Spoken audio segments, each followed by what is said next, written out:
दोस्तों, पुरातन भारत की साम्राज्य या शासन व्यवस्था को समझना और जानना बहुत ही मुश्किल और कठिन है, क्योंकि पुरातन भारत में कहाँ कहाँ और कौन कौन से क्षेत्र यानी भारत के राज्यों में कब कब किसका किसका राज चला और वहाँ के राजा कौन था, वह वहाँ की वास्तविक राजनीतिक परिदृश्य क्या और कैसा था, यह सब सही सही जानना आज भी इतिहासकारों के लिए दोस्तों बहुत ही सिरदर्द बना हुआ है। क्योंकि दोस्तों, भारत देश में पुरातन काल से लेकर अंग्रेजों द्वारा भारत को गुलाम बनाए जाने तक हजारों युद्ध एवं लड़ाइयाँ भारत के सभी राज्यों में हुई और बार बार राजा और राजपाट बदलते रहने के कारण वहाँ के पुराने इतिहास भी बार बार नष्ट कर दिए गए या कर दिए जाते रहे हैं। लेकिन दोस्तों, फिर भी हम आपको इतिहास के पन्नों को पलटकर आपके लिए अंग्रेजों से पहले के भारत में विदेशियों के शासन व्यवस्था का मोटा मोटा जानकारी आपके लिए लेकर आए हैं। तो दोस्तों, बने रहिए वीडियो के अंतिम तक। दोस्तों, उल्लेखनीय है कि अंग्रेजों से पूर्व में कोई भी विदेशी शासक संपूर्ण भारत में शासन या राज नहीं कर पाया है। लेकिन दोस्तों, सन 187 ईसा पूर्व यानी इस पृथ्वी पर ईसा मसीह के जन्म से पहले भारत पर मौर्य साम्राज्य के पतन के बाद भारतीय इतिहास की राजनीतिक एकता बिखर गई थी और दोस्तों,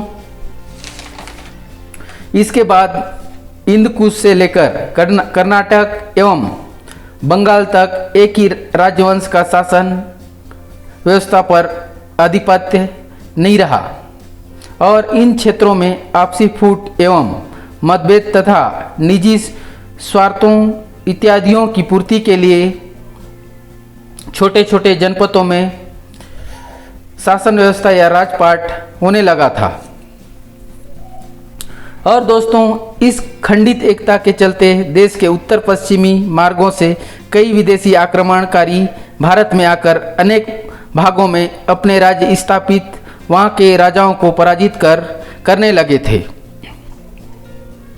तो दोस्तों, पुरातन भारत के इन विदेशी आक्रमणकारियों के कारण ही आज भारत में एक और जहाँ वैचारिक भिन्नता का जन्म हुआ है और विदेशी धर्मों का भी स्थापना और विकास प्रारंभ भारत में इसी समय से होने लगा था। और दोस्तों, पुरातन काल से लेकर अंग्रेज हुकूमत तक के भारत के शासन व्यवस्था में अर्थात दोस्तों विदेशियों के आगमन के कारण पुरातन काल से ही भारत में सामाजिक तनाव जैसी स्थिति उत्पन्न होने लगा था, जिसे आप और हम आज वर्तमान में इसके नतीजों को देख सकते हैं या देख ही रहे हैं। तो दोस्तों, पुरातन भारत में भी विदेशियों के राजपाट वाले क्षेत्रों में धर्म, जाति इत्यादियों के नाम पर फूट व कलह होती रहती थी। दोस्तों, इतिहासकारों का मानना है कि आज भारत में जो भी जातियां, धर्म या समाज संप्रदाय इत्यादि जो नज़र आ रहे हैं या हैं, उन सभी की शुरुआत ईसा की प्रारंभिक 3-4 शताब्दी में हुई थी, ऐसा माना जाता है। तो दोस्तों, अब जानते हैं उन विदेशी आक्रमणकारियों को जिन्होंने भारत पर शासन करके भारतीय अस्मिता और गौरव को लगभग नष्ट करने का भरपूर प्रयास किया था। लेकिन दोस्तों, इनमें से कुछ ऐसे भी शासक थे जिन्होंने भारतीय धर्म और संस्कृति को संरक्षण भी प्रदान कर भारतीय जनता को जीने का अधिकार दिया था। तो दोस्तों, सबसे पहले भारत में यूनानी शासन ईसा पूर्व में जी हाँ दोस्तों, यूनानियों ने भारत के पश्चिमी छोर के कुछ हिस्सों में ही शासन किया और दोस्तों बौद्ध काल में आज का अफगानिस्तान भी भारत का हिस्सा था। यूनानियों ने सबसे पहले इसी आर्याना क्षेत्र पर आक्रमण कर इसके कुछ हिस्सों को अपने अधीन ले लिया था। दोस्तों इतिहासकारों के अनुसार भारत पर आक्रमण करने वाले सबसे पहला आक्रमणकारी बैक्ट्रिया के ग्रीक राजा थे। दोस्तों इन्हें भारतीय साहित्य में यवन के नाम से जाना जाता है या इसे ही हम यूनानी कहते हैं। दोस्तों यवन या यूनानी शासकों में सबसे शक्तिशाली राजा सिकंदर हुए, जिनका शासनकाल 365 ईसा पूर्व अर्थात दोस्तों इस पृथ्वी पर ईसा मसीह के पैदा या जन्म होने के 365 साल पहले था। दोस्तों सिकंदर को उसके देश में अलेक्जेंडर कहते थे और भारत वाले उसे अलछेंद्र कहा करते थे। और दोस्तों भारतीय इतिहास में इन्हें ही सिकंदर महान के नाम से भी हम आप जानते हैं। दोस्तों अगला है भारत में मिनेंडर का शासन 160 ईसा पूर्व से 120 ईसा पूर्व।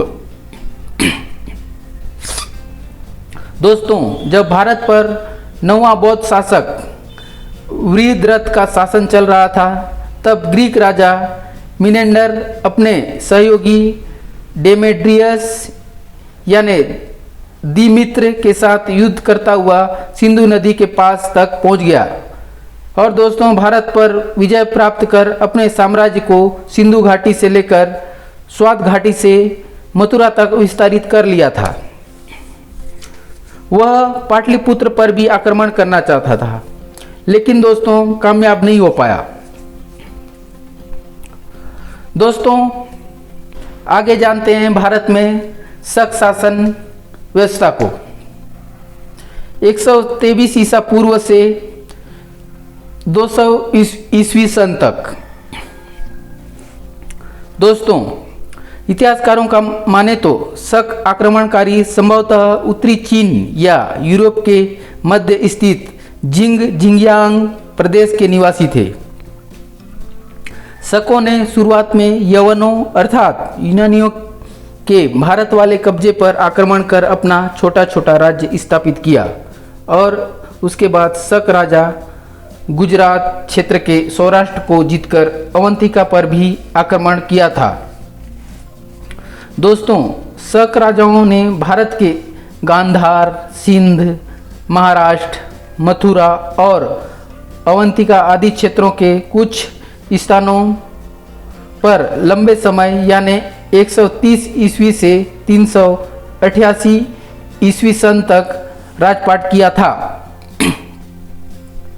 दोस्तों शक शासकों ने ही ईस्वी सन 78 से शक संवत की शुरुआत की थी और दोस्तों इतिहासकारों के अनुसार शक वंश की समाप्ति राजा चंद्रगुप्त विक्रमादित्य द्वारा किया गया ऐसा माना जाता है। दोस्तों अगला है भारत में कुषाणों का शासन लगभग सन 60 ईस्वी से सन 240 ईस्वी सन तक। दोस्तों इस काल में भारत के हिंदी यूनानी शासक या राजा कमजोर थे, तो कुषाणों ने भारत पर आक्रमण कर इन राजाओं को आसानी से पराजित करते हुए सबसे पहले काबुल और गंधार पर अपना अधिकार बना लिया। कुषाण वंश का प्रथम राजा भारत में कुजुल कडफाइसिस था। सम्राट कनिष्क प्रथम 127 ईस्वी सन से 140-50 ईस्वी सन तक लगभग का इतिहास जानते हैं। दोस्तों कुषाणों में सबसे शक्तिशाली सम्राट कनिष्क हुआ।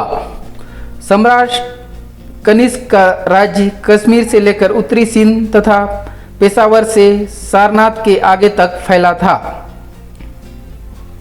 दोस्तों, कुषाण राजाओं में क्रमशः कुजुल कडफाइसिस, भीम तक्षम, भीम कडफाइसिस, कनिष्क प्रथम, वासिष्क उविक, वासुदेव कुषाण प्रथम, कनिष्क द्वितीय, वशिष्क कनिष्ठ तृतीय और वासुदेव कुषाण द्वितीय का नाम प्रमुख रूप से इतिहास में उल्लेखित है। दोस्तों, 151 ईस्वी सन में कनिष्क की मृत्यु हो गई।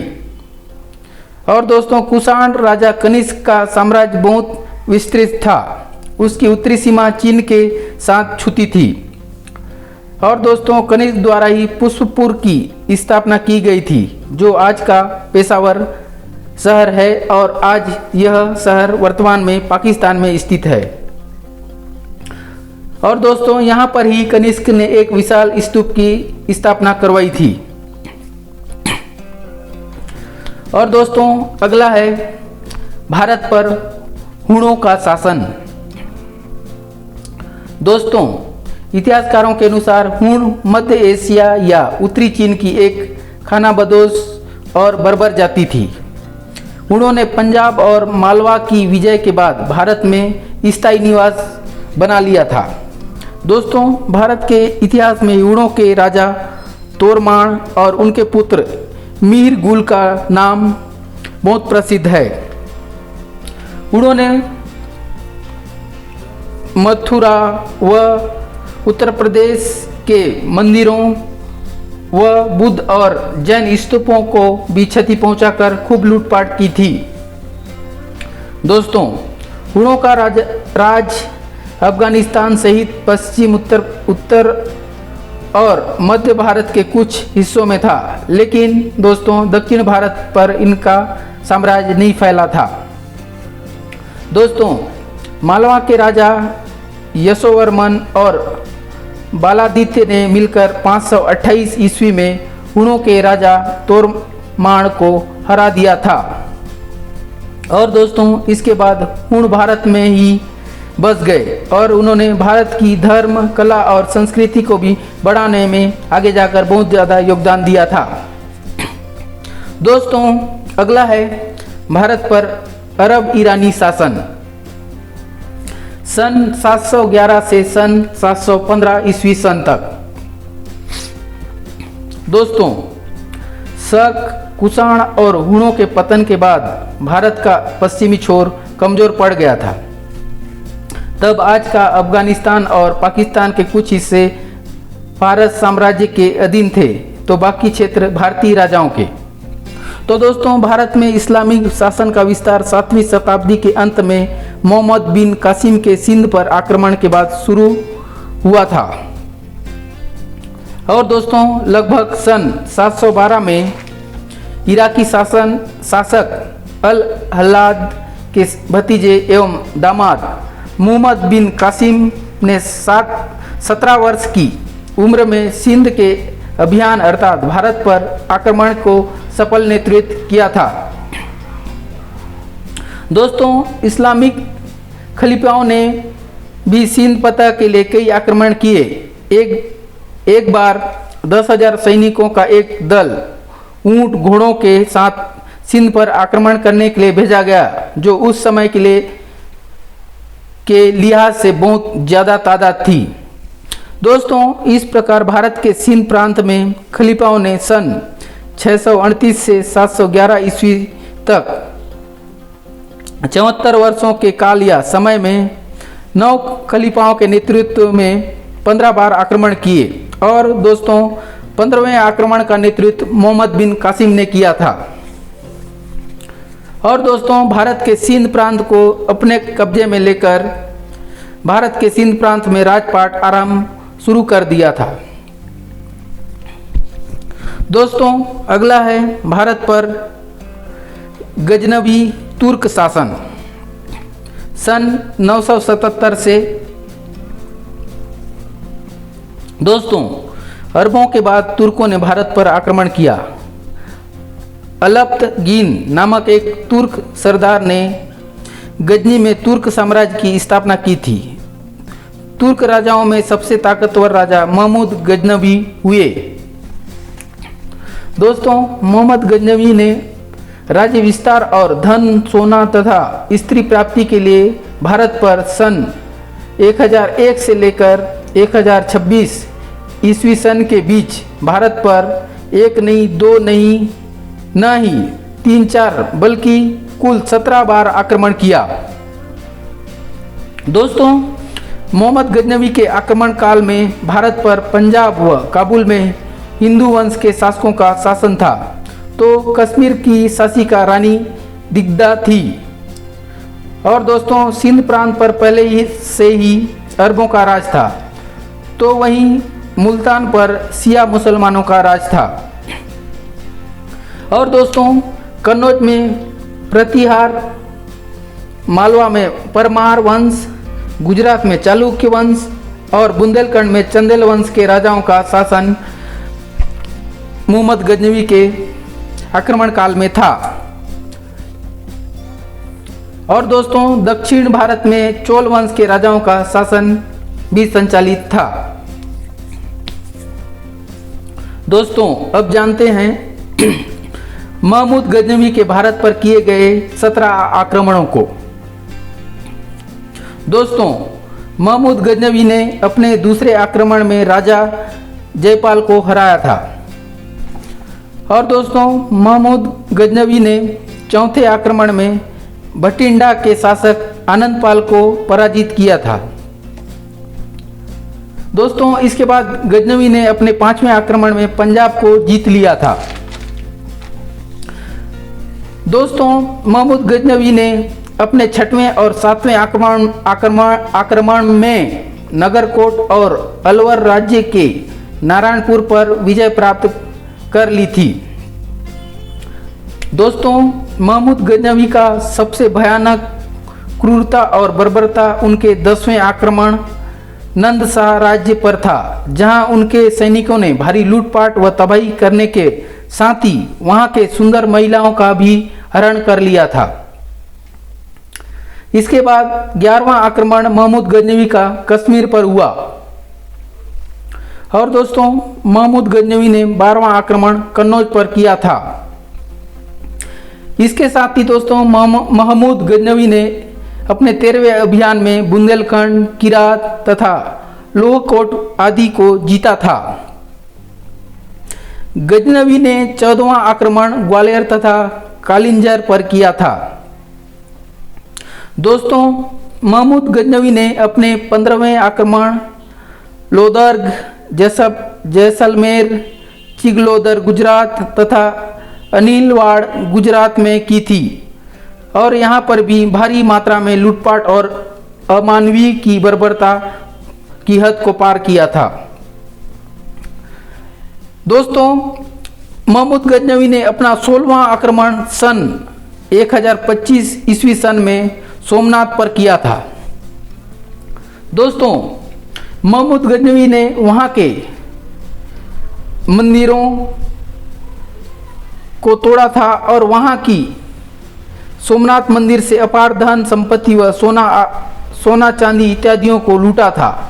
और दोस्तों, इस कृत्य में उन्होंने लगभग 50,000 ब्राह्मणों एवं हिंदुओं का भी बेरहमी से कत्ल भी करवा दिया था। दोस्तों, मोहम्मद गजनवी ने 17वां आक्रमण सिंध और मुल्तान के तटवर्ती क्षेत्रों के जाट शासकों पर कर उन्हें भी पराजित कर उन क्षेत्रों को अपने साम्राज्य में मिलाया था। दोस्तों, अब जानते हैं भारत पर गोर तुर्क शासन को। दोस्तों, भारत पर मोहम्मद बिन कासिम के बाद महमूद गजनवी और उसके बाद मोहम्मद गौरी का आक्रमण हुआ। मोहम्मद गौरी का पूरा नाम शिहाबुद्दीन उर्फ मुइजुद्दीन मोहम्मद गौरी था। दोस्तों, भारत में तुर्क साम्राज्य की स्थापना करने का श्रेय मोहम्मद गौरी को ही जाता है। दोस्तों, मोहम्मद गौरी ने भी भारत पर कई आक्रमण किए। उसने पहला आक्रमण सन 1175 में मुल्तान पर किया तो दूसरा आक्रमण 1178 में गुजरात में। इसके बाद दोस्तों सन 1179 से 86 के बीच उसने पंजाब पर भी जीत हासिल कर ली थी। दोस्तों इसी बीच मोहम्मद गोरी ने 1179 में पेशावर और 1185 में सियालकोट को भी अपने कब्जे में ले लिया था। दोस्तों सन 1191 में मोहम्मद गोरी का युद्ध पृथ्वीराज चौहान के साथ हुआ था और मोहम्मद गोरी को पृथ्वीराज चौहान द्वारा बंदी बनाकर बाद में छोड़ दिया गया था। दोस्तों इसे ही भारतीय इतिहास में ताइवान का प्रथम युद्ध कहा जाता है। दोस्तों इसके बाद मोहम्मद गोरी ने 1192 में और अधिक सेना और ताकत से पृथ्वीराज चौहान पर आक्रमण किया और विजय हासिल किया तथा राजा पृथ्वीराज को बंधक बनाकर मोहम्मद गोरी द्वारा उनकी हत्या करवा दी गई थी। और दोस्तों इसे अर्थात 1992 के युद्ध को ताइवान का द्वितीय युद्ध के नाम से हम जानते या पढ़ते हैं। दोस्तों इसके बाद 1194 में मोहम्मद गोरी ने राजपूत नरेश जयचंद के राज्य में भी आक्रमण किया और राजा को बंधक बनाकर राजा जयचंद की हत्या करवा दी गई थी। दोस्तों मोहम्मद गोरी कुछ समय बाद खुद के द्वारा फतह या जीते गए भारतीय राज्यों की जिम्मेदारी अपने गुलाम कुतुबुद्दीन ऐबक को सौंपकर वह गजनी देश चला गया था।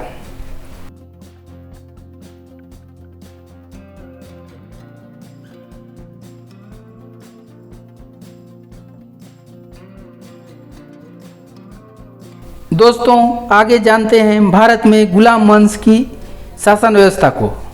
सन 1206 से सन 1290 ईस्वी सन तक।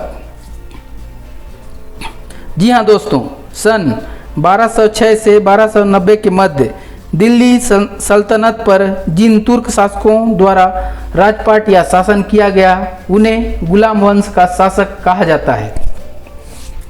दोस्तों गुलाम वंश का प्रथम शासक कुतुबुद्दीन ऐबक था। दोस्तों यह भी अन्य विदेशी आक्रमणकारियों की तरह ही क्रूर और स्वार्थी था।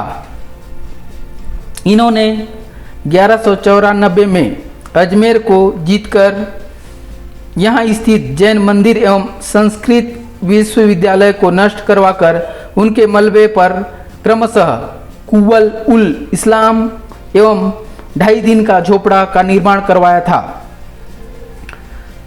इसके अलावा कुतुबुद्दीन ऐबक ने दिल्ली स्थित ध्रुव स्तंभ के आसपास के नक्षत्रालयों को तोड़वाकर बीच के स्तंभ को कुतुब मीनार का नाम दिया था।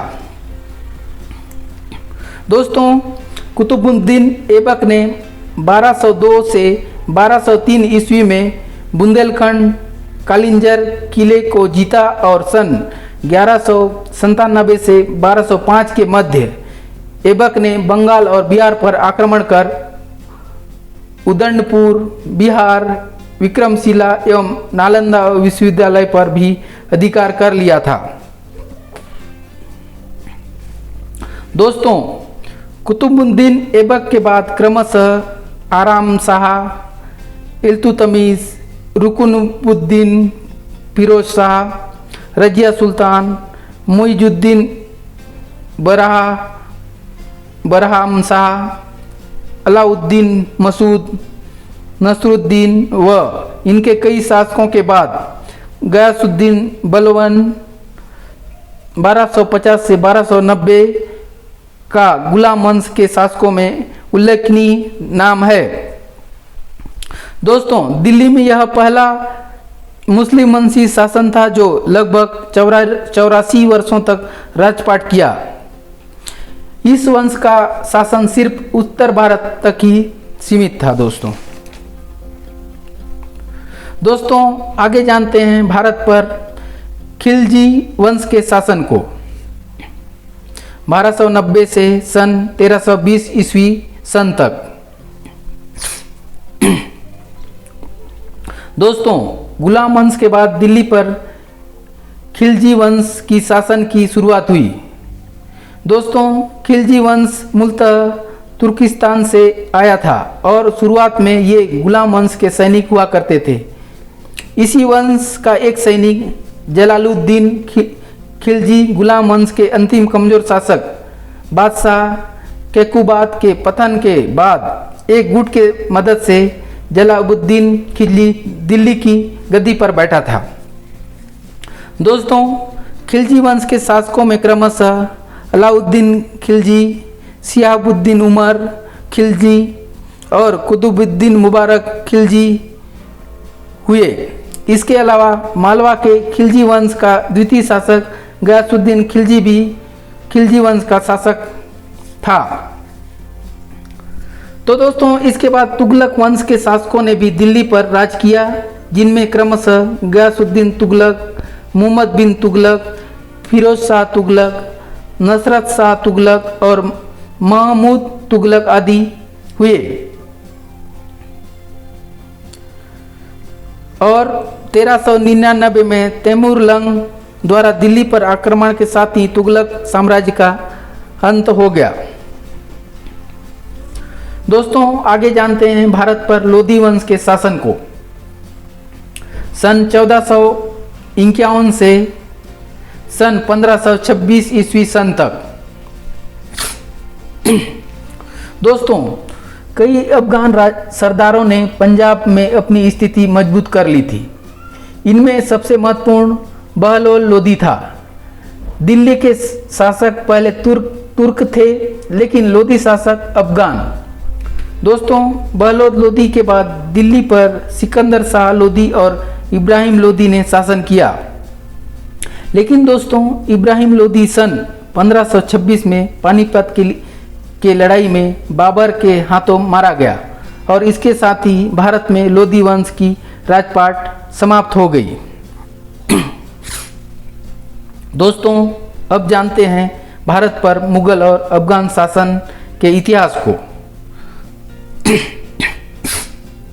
दोस्तों, सन 1526 में पानीपत के प्रथम युद्ध में दिल्ली सल्तनत के लोधी वंश के अंतिम शासक इब्राहिम लोधी के पराजय के साथ ही भारत में मुगल साम्राज्य की स्थापना हुई थी। मुगल वंश का संस्थापक बाबर था, जिनका पूरा नाम जहीरुद्दीन मुहम्मद बाबर था। दोस्तों, बाबर ने भी भारतीय भूमि पर कई लड़ाइयाँ लड़ी और घूम घूम कर उत्तर भारत के मंदिरों को तोड़ा और जमकर लूटपाट किया था। बाबर केवल 4 वर्ष तक ही भारत में राज कर सका। इसके बाद उसका बेटा नसरुद्दीन मोहम्मद हुमायूं दिल्ली की तख्त पर बैठा। और दोस्तों, इसके बाद क्रमशः जलालुद्दीन मोहम्मद अकबर के बाद नसरुद्दीन सलीम जहांगीर के बाद शहाबुद्दीन मोहम्मद शाहजहां के बाद मुहिबुद्दीन मोहम्मद औरंगजेब के बाद बहादुर शाह प्रथम के बाद अंतिम मुगल बादशाह बहादुर शाह जफर दिल्ली का सुल्तान बना था। दोस्तों, इसके अलावा दक्षिण भारत में बहमनी वंश सन 347 से 1538 और निजामशाही वंश सन 1490 से 1636 भी भारत के विदेशी राजपाट में अहम रहे, जो दक्षिण भारत के हिंदू साम्राज्यों विजयनगरम इत्यादियों से भी लड़ते रहे। दोस्तों, इसके बाद सन 1600 से भारत पर अंग्रेजों के ईस्ट इंडिया कंपनी का आगमन हो चुका था और चतुर अंग्रेज व्यापार करने के साथ साथ भारत की उस समय की राजनीतिक अस्थिरता व भारतीयों के कमजोरियों एवं राजा महाराजाओं की आपसी फूट व दुश्मनियों को भी देख व समझ रहे थे। तो दोस्तों अंग्रेजों ने 17वीं शताब्दी के प्रारंभ तक मुंबई, मद्रास, चेन्नई तथा कलकत्ता पर कब्जा कर लिया था। तो दोस्तों जब अंग्रेज भारत पर कब्जे करने लगे थे तब भारत में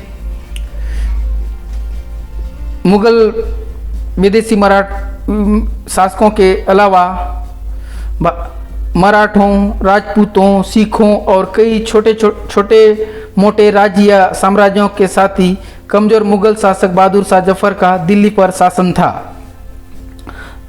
तो वहीं हैदराबाद में निजाम शाही वंश का शासन था। दोस्तों अंग्रेजों के भारत पर कब्जा करने के लिए सबसे कड़ा मुकाबला मराठों, सिखों और राजपूतों से करना पड़ा था। तो दोस्तों आशा है यह वीडियो आपके लिए बहुत ही उपयोगी होगा। और दोस्तों इसके बाद का इतिहास अर्थात भारत में अंग्रेजों का गुलामी भारत अंग्रेजों का गुलाम कैसे बना, इसे जानना है तो इस टॉपिक पर हमने पहले ही वीडियो बना लिया है। उसे देखने के लिए हमने उसका लिंक डिस्क्रिप्शन में दे दिया है। तो दोस्तों आप उसे देख सकते हैं और भारत पर अंग्रेजों ने किस प्रकार भारत को गुलाम बनाया और शासन किया उसको जान सकते हैं। तो दोस्तों ऐसे ही रोचक और मज़ेदार इतिहासों एवं मानव जीवन के अनछुए पहलुओं को देखने सुनने के लिए हमारे चैनल को सब्सक्राइब करें व हमारे नए वीडियो को सबसे पहले पाने के लिए बेल आइकन में ऑल के बटन को प्रेस जरूर कर लें। तो दोस्तों मिलते हैं अगले वीडियो में, तब तक के लिए आप सभी को नमस्कार, वंदे मातरम।